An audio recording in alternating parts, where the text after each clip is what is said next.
S ಸ್ವತಃ Tiptur ಶಾಸಕರಾದಂತ K Shadakshari ಅವರು ದೂರವಾಣಿ ಸಂಪರ್ಕದಲ್ಲಿದ್ದಾರೆ. ಸರ್ ನಮಸ್ಕಾರ. ನಮಸ್ಕಾರ. ತುಮುಲ್ನ ಎಲೆಕ್ಷನ್ ಬಹಳ ದೊಡ್ಡ ಮಟ್ಟಿಗೆ ನೀವು ಕೂಡ ನಿಮ್ಮ ಬೆಂಬಲಿತ ಅಭ್ಯರ್ಥಿಯನ್ನ ಜಯಬೇರಿ ಗೆಲ್ಲಿಸ್ಕೊಂಡ್ರಿ. ಹೌದು. ಈಗ ನಾಳೆ ನಡೆಯುತ್ತಿರುವಂತ ಅಧ್ಯಕ್ಷ ಸ್ಥಾನಕ್ಕೆ ಏನಾದ್ರೂ ನಿಮ್ಮ ಅಭ್ಯರ್ಥಿಯನ್ನ ನಿಲ್ಲಿಸ್ತೀರಾ ಅಂತ ಈಗ ನಮಗೆ ಕುತೂಹಲ.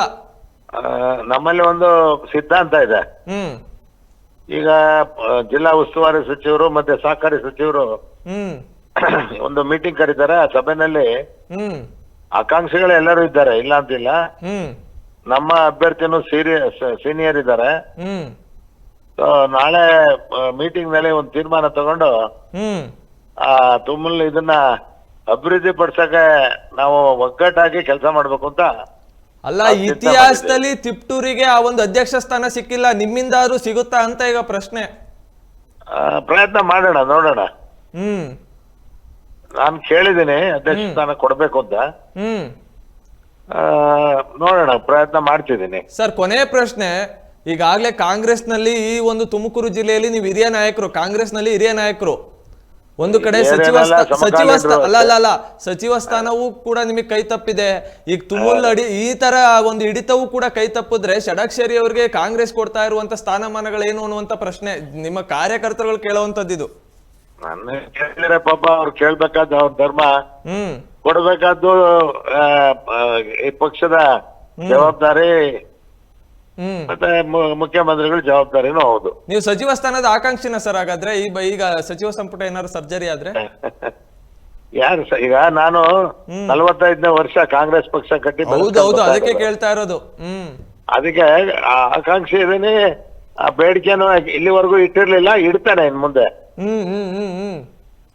ಇಡ್ತಾನೆ. ಈಗಾಗಲೇ ಹಿಂದೆ ಸಿದ್ದರಾಮಯ್ಯನವರು ನನಗೆ ಅನೌನ್ಸ್ ಮಾಡಿ ಕೆಲವು ಕಾರಣಗಳಿಂದ ತಪ್ಪೋಯ್ತು. ಅದನ್ನ ಹೋದ್ ಸರಿ ಮಾಡ್ತಾರೆ ಅಂದ್ಕೊಂಡಿದ್ವಿ. ಅದರಲ್ಲಿ ರಾಜಣ್ಣನ ಅವ್ರು ಮಾಡಿದ್ರು. ನಾವೆಲ್ಲ ಸ್ನೇಹಿತರೆ, ನಮ್ಮಲ್ಲೇನ ಆತರ ಭಿನ್ನಾಭಿಪ್ರಾಯ ಇಲ್ಲ. ನಾನು ವಿಶಾಲವಾದ ಮನೋಭಾವ ಹೊಂದಿರ್ತಕ್ಕಂಥನು, ಎಲ್ಲರನ್ನು ಜೊತೆ ಇಟ್ಕೊಂಡು ಹೋಗೋ ಅಂತ ಭಾವನೆ ಇಟ್ಕೊಂಡಿರ್ತಕ್ಕಂಥನು. ಅದರಿಂದ ನನ್ನ ಬೇಡಿಕೆನೂ ಇಡ್ತೇನೆ. ಅಲ್ಲ, ಈಗ ನೋಡಿ, ತುಮೂಲ್ಗೆ ಪಾವಗಡ ಶಾಸಕ ವೆಂಕಟೇಶ್ ಕೂಡ ಎಂಟ್ರಿ ಆಗಿದ್ದಾರೆ. ಇದರಿಂದ ಏನಾದ್ರು ಹಿನ್ನಡೆ ಆಗುತ್ತಾ ನಿಮ್ಗೆ ಅಂತ?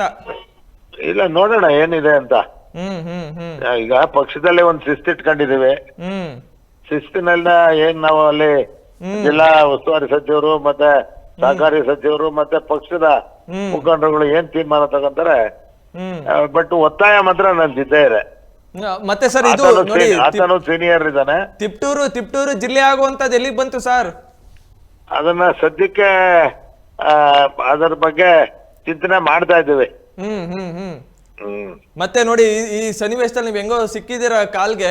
ಈ ಉಂಡೆ ಕೊಬ್ಬರಿ ವಿಚಾರವಾಗಿ ₹1 ಅಂತದ್ದು ₹100 ಕೊಟ್ಟು ₹1 ಮಾಡಿ ಚಳವಳಿ ಮಾಡ್ತೀವಿ ಅಂತ ಕೂತಿದ್ದಾರೆ ಕೊಬ್ಬರಿ ಅವರು.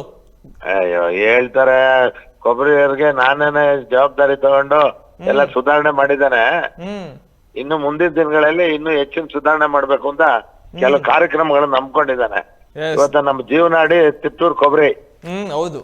ಆ ರೈತನಿಗೆ ಅದೇ ಅವನ ಆಧಾರ.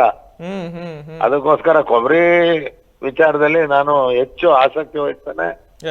ರೈತನಿಗೆ ಸಹಕಾರ ಆಗ್ಬೇಕು. ಅದ್ರ ಬಗ್ಗೆ ಈಗಾಗಲೇ ನಾನು ಬಹಳಷ್ಟು ಸಾರಿ ಸದನದಲ್ಲೂ ಚರ್ಚೆ ಮಾಡಿದ್ದಾನೆ, ಪ್ರತ್ಯೇಕವಾಗೂ ಮಾಡಿದ್ದಾನೆ, ಮತ್ತೆ ಸಭೆಗಳನ್ನೂ ಮಾಡಿದ್ದಾನೆ. ಯಾವುದೇ ಕಾರಣದಿಂದ ರೈತನಿಗೆ ಅನ್ಯಾಯ ಆಗಬೇಕೆ ಬಿಡೋದಿಲ್ಲ ನಾನು. ಧನ್ಯವಾದ ಸರ್, ಪ್ರಜಾಶಕ್ತಿ ಟಿವಿ ಜೊತೆ ಮಾತನಾಡೋದಕ್ಕೆ.